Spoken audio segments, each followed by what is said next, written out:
शांति 8 मई 2026 आज बाबा शूद्र घराने और ब्राह्मण घराने की बात कह रहे हैं। तो ये फिज़िकली कोई नहीं है कि कोई शूद्र घराने का है या जिसको पहले के ज़माने में अछूत कहा जाता था, ऐसी कोई बात नहीं है। लेकिन हमारे ही संस्कार, संकल्प, हमारी सोच जो है वो एकदम गिर चुकी थी। कहाँ गिर चुकी थी? देह में गिर चुकी थी। ऐसे नहीं कि कोई गलत कर्म होता था, लेकिन हर एक को जो है हम देह की दृष्टि से देखते और स्वयं को भी देह ही समझते, वो है शूद्र घराना। क्योंकि घराना क्या होता है, घराने में बहुत सारे लोग होते हैं। तो यहाँ पे हमारे संकल्प ही जो है हमारा घराना है, हमारी सोच ही जो है वो हमारा घराना है। उससे निकल हम ब्राह्मण घराने में आए हैं, अर्थात हमारी सोच अब आत्मिक बन चुकी है, ज्ञान के आधार से बन चुकी है। जो बाबा का ज्ञान है, शांति का, सुख का, प्रेम का, आनंद का, पवित्रता का, या जितने भी दैवी गुण हैं उसके आधार पर जो है हमारे संकल्प चलते हैं, वही हमारी सोच रहती है और उसी अनुसार हमारे संस्कार कार्य व्यवहार में आते हैं। तो उसको कहा गया ब्राह्मण घराना। फिर बाबा नए मनुष्यों के लिए कह रहे हैं, समझना बड़ा मुश्किल है, क्योंकि हम भी जब आए थे तो जल्दी से कोई बात जो है वो समझ में नहीं आती थी, क्योंकि पूरा जो है वो देहबान में डूबे हुए, देह को ही सच्चा संसार मानकर बैठे हुए। तो इसके लिए चाहिए हमारी आत्मिक पावर। जितना जितना हमारा योग बल होगा, जो कल भी मुरली में बाबा ने कहा, जितनी जितनी हमारी आत्मिक स्थिति मजबूत होगी, उतनी ही जो है हम लोगों को अच्छी तरह से समझा सकेंगे। वर्ड्स के द्वारा समझाना वो भी जो है एक कला है, आर्ट है, लेकिन उससे भी ज़्यादा जो इफ़ेक्टिव होता है, जो बाबा कहते हैं कि शब्द भूल जाते हैं, कानों द्वारा बोला गया भूल जाता है, लेकिन अनुभव नहीं भूलता है। तो जब हम उस अनुभव में खोए हुए होंगे, आत्मिक रूहानी अनुभव में खोए हुए होंगे, तो वो दूसरों को भी अच्छी तरह से समझा सकते हैं।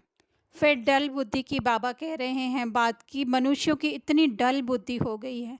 तो हम बाहर तो देखते हैं कि कितनी नई नई इन्वेंशन हो रही है, लौकिक जगत में जो है सब कुछ फास्ट वर्क हो रहा है, सब कुछ इतना अट्रैक्टिव हो रहा है। तो यहाँ पे डल बुद्धि बाबा के कहने का भाव है कि अपनी सत्यता से दूर हो गए हैं, उसके अनुसार कोई कर्म नहीं होते हैं, उनकी कोई पहचान नहीं है, या उसका कोई भी जो है एक कहें कि लेश मात्र जितना रह गया है, जिसको कई बार आटे में नमक कहते हैं। तो वो डल बुद्धि है। बाकी तो लोगों की इतनी पावरफुल बुद्धि है कि काफ़ी सारे बच्चे जो है आज हम देखते हैं कि आईएएस की एग्ज़ाम्स भी जो है एक टाइम में क्लियर कर लेते हैं। तो यहाँ पे डल बुद्धि अर्थात अपनी सत्यता, वास्तविकता का ज्ञान न होना, वो है डल बुद्धि। फिर बाबा कह रहे हैं द्वापर में है वैश्यवंशी, कलयुग में है शूद्रवंशी। तो द्वापर में एक स्थूल रीति से तो हम देखते हैं कि व्यापार शुरू हो जाता है, लाभ हानि शुरू हो जाती है, लेन देन हो जाता है। लेकिन यहाँ पे बाबा के कहने का भाव है कि आत्मा अपने वास्तविकता से हट करके जो है बाहरी वस्तुओं या फिर पूजा पाठ आगे आदि में जो है अपना कुछ मिलेगा करके वो अनुभव करने लगती है। तो उसको कहा वैश्यवंशी। एक जो बाहर का है लेन देन का लोगों के साथ, और दूसरा अपने आप के स्वयं के साथ भी जो है उसका ऐसा होता है कि ये करूँगा, ये कर्म कांड करूँगा, या ये जो है भक्ति पूजा करूँगा तो मुझे ये मिलेगा। यहाँ पे आत्मिक स्थिति जो है वो हट जाती है, पूरी तरह हटती नहीं है, लेकिन हटना शुरू हो जाती है। इसके लिए बाबा कह रहे हैं द्वापर में है वैश्यवंशी। फिर बाबा कह रहे हैं तुम्हें शूद्र धर्म से जो है वो ब्राह्मण धर्म में कन्वर्ट किया है, घराने में कन्वर्ट किया है। तो कैसे कन्वर्ट किया है?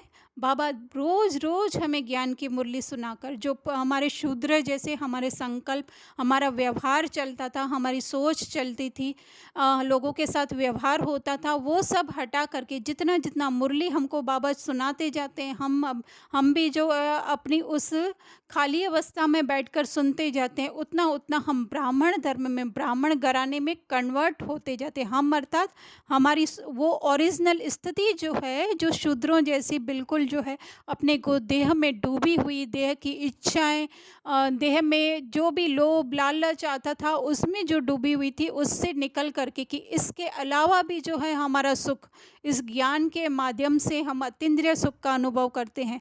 तो वो है ब्राह्मण धर्म में हमें कन्वर्ट करना। और जो सबसे मुख्य पॉइंट आज बाबा की मुरली की थी कि सवेरे सवेरे उठकर को स्वयं को धारणा करानी है।